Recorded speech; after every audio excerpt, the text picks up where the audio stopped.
Oh, election ninyo? Oh, so ibig sabihin, ano, sabi, wala. Meron. Alam namin. Ano sabi ni Alonly TV? Pangit mo, Fiona. Liar ka, malapit ka na. Grabe ka naman. Oh, ebidensya. Eh, last year pa yan eh. Di dapat sinay nila last year? Wala eh. Hindi nagamit nila yung COA. Humingi, nang humingi, nang humingi, nang humingi. yun, naipakita naman yung 900 na resibo at kalahati ho nun, mga kababayan, ay wala po sa PSA. Marriage certificate, birth certificate, death certificate, wala lahat. Ano po? Pwede naman daw pong gumamit ng alias. Wala namang problema po yan. Kaya lang, pagdating sa COA, kailangan mo ipaliwanag kung sino si Mary Grace Piatos, kung sino si Kokoy Villamin, kung sino yung umigit doon sa sauna. Kailangan ay hindi kasama yon. Ay, sorry. Sir Paulo, shoutout po sa inyo. Ano? At kay Chair at kay Chess Master. Oh, sorry, naisama ko yung umigit sa sa sauna. Hindi, gano'n naman po talaga daw eh. Walang problema na gumamit ng alias, pero dapat pagdating sa COA, may hiwalay na pagpapaliwanag o hiwalay na envelope para ipaliwanag kung sino si Mary Grace Piatos. Kung sino si Kokoy Villamin. Hindi mo lang basta iiwanan yan ng ganyan. E di lahat ng lahat ng merong confidential funds ang ginawa na lang nila. Hula ka na lang, alias na lang, okay na yan. Send mo doon sa COA. Sabihin mo, bumili tayo ng impormasyon galing kay Mr. Aljoy. O, di ba? O, sabihin mo, address ni Mr. Aljoy ay taga Muñoz. O, di ba? Sabi, pa-shoutout naman, idol, kay Roma Jamola Love ko, watching from Muñoz, Quezon City. Tinda ng balot at Penoy. O, di ba? Sana maubos ang inyong paninda. Di ba? Ang gagawin nung ibang may mga confidential funds, hulaan mo na lang yung na yan. Gumawa ka na lang ng alias. Tapos isend mo sa kanila, sa COA. Ayos na! Okay na yun sa COA. Hindi.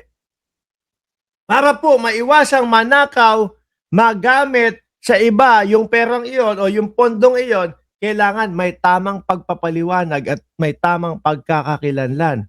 No? Ano po yung sinasabi? Nung sila Jeffrey Santos, pangalan si KNPA dati?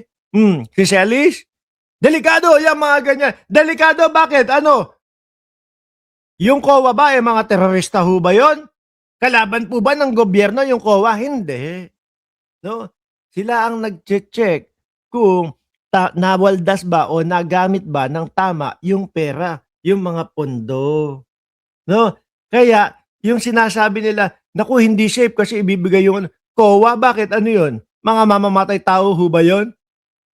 Hindi naman. Sa ngayon ng gobyerno yun. Di ba?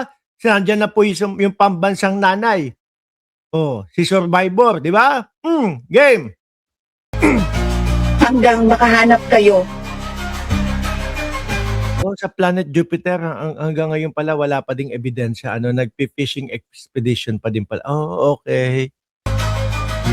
Ng anong pwede namin gamitin. Alam ko na, ako naman kasi talaga target, diba ma'am? Opo. Kasi may mga nakita. At hindi naman po kayo tatargetin kung walang nakita na mga illegal di umano. Di ba? Kaya nung iba, tahimik lang. Wala dahil wala namang illegal o wala namang mga ganyang issue na pagnanakaw, etc. di umano. Di ba? Ako talaga yung target. Except that, pero, wag nyo naman po sanang sabihin na kaya kayo ay target kasi kayo yung number 1 na tatakbo o kayo yung number 1 para sa 2028 election. Wag naman po ninyong gamitin iyon. Sawa na yung Pilipino doon. Hindi na po naniniwala ang mamamayang Pilipino doon sa mga ganong excuses ho. Wala na yon, Madam BP. Ano po, DDS na lang po ang naniniwala doon. Yung kesyo, ay pinupolitika lang po ako. Ang putang na si Defensor pinupolitika, di naman politiko. 'Di ba? Lahat po sila mga kababayan eh. No, kahit na yung mga vlogger, pinupolitika lang po kami. Yun yung lagi nilang idinadahilan. Alam niyo po yung pagkakasabi niya, pagdeklara niya na siya ay tatakbo sa 2028 election. Ako po naniniwala ako sinadya yun para yun yung paulit-ulit nilang sabihin sa mamamayang Pilipino na kaya po ako ipinapa-impeach dahil po nagdeklara ako na tatakbo ako sa 2028 election. Natatakot po sila na matalo. Kaya gusto nila matanggal ako. Sinadya ho nila yon para magkaroon at least sila ng kanilang pangdepensa. Yun na po. Yung pangdepensa nila, mga kababayan. Pinupolitika ako kasi tatakbo ako sa 2028. Pajulit-julit po na ganun. Sabi ni Alonly TV, no, malapit nang matapos ang paghari-harian nila. Sabi ni Aquaboy, kapal pa ng mukha mong humarap sa taong bayan. BP Lustay daw po. Sabi ni Rolly Viñas, lahat sila, iisa ang palusot. Palagi silang pinupolitika. Kahit hindi naman mga politiko yung iba sa kanila. Pinupolitika ang kanilang palusot. Dahil nga wala silang ebidensya. Siguro sa kanila. Baka nananatili pong sarado ang tenga, nananatili pong nakapikit. Kaya para sa kanila, walang ebidensya. Pero sa atin, natutok po, mga kababayan, alam natin yan. Tsaka pag tingnan nyo po sa kanila, mga bossing, sa atin kapag tayo ay, tayo nag-vlogo, laging may video, laging may picture, laging may mga ebidensya, lahat to yan, mga boss Chief Pamuser, no?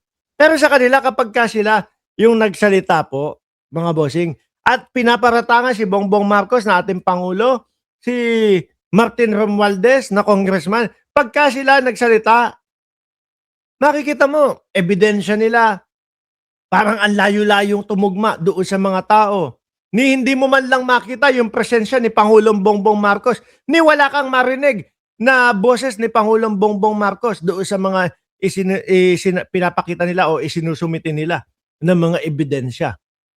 Puro laway-laway. Tapos nagkakalaban-laban pa po yung mga sinasabi nila. Example na lang po, yung 18 Marites. Yung kay 18 Marites, mga kababayan, si De Lima nakatanggap ng pera sa amin, mali-maleta. Napansin, sandali, nakakulong yata si De Lima dyan o kakalabas lang ni De Lima. Wala namang posisyon si De Lima nung mga panahon na yan.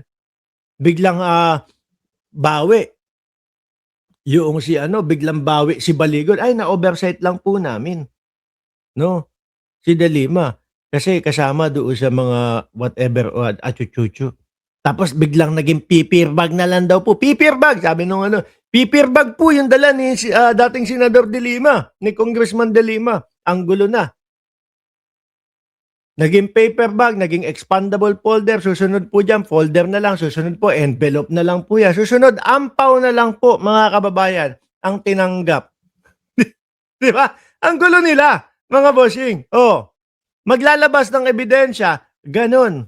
Kaguluhan pa. Sa atin, pagka merong mga balitang ganyan, pinapakita natin. Ang ginagawa nila, iniipit yung mga tao, thinking na meron dyan isa magsasalita. Ang problema, Uy, muntik na nga doon sa sa kampo ninyo, 'di ba, sa Office of the Vice President.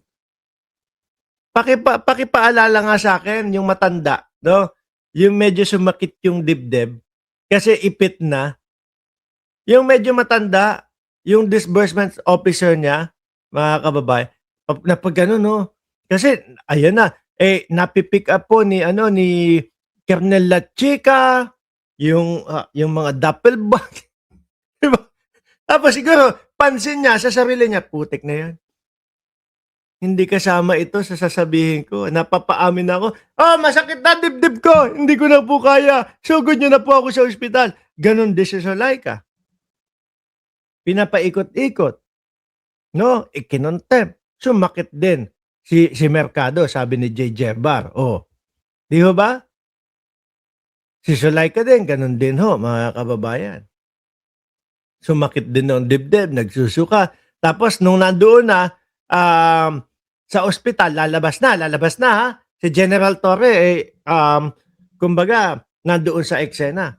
Sabi ni VP Sara, pwede po ba tawag yung mga media, pakipalapit. Lapit. Naka-wheelchair si Sulaika. Yung pala, kapag kalapit ng media, kulang na lang ho, sabi, lights, camera, action! Tapos biglang iyak si Sulaika.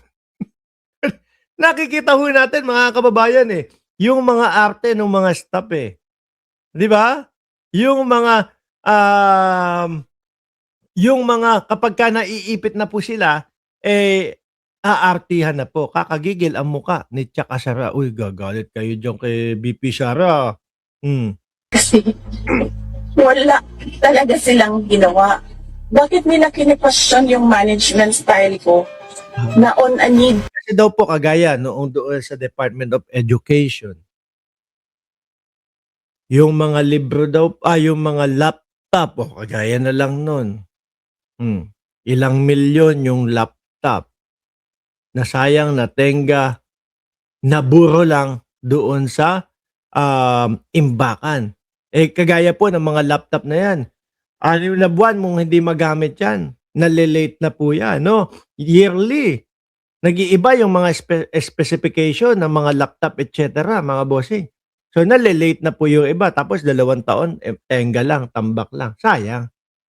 Kaya nako-question at mako-question talaga kung paano ka mag-manage.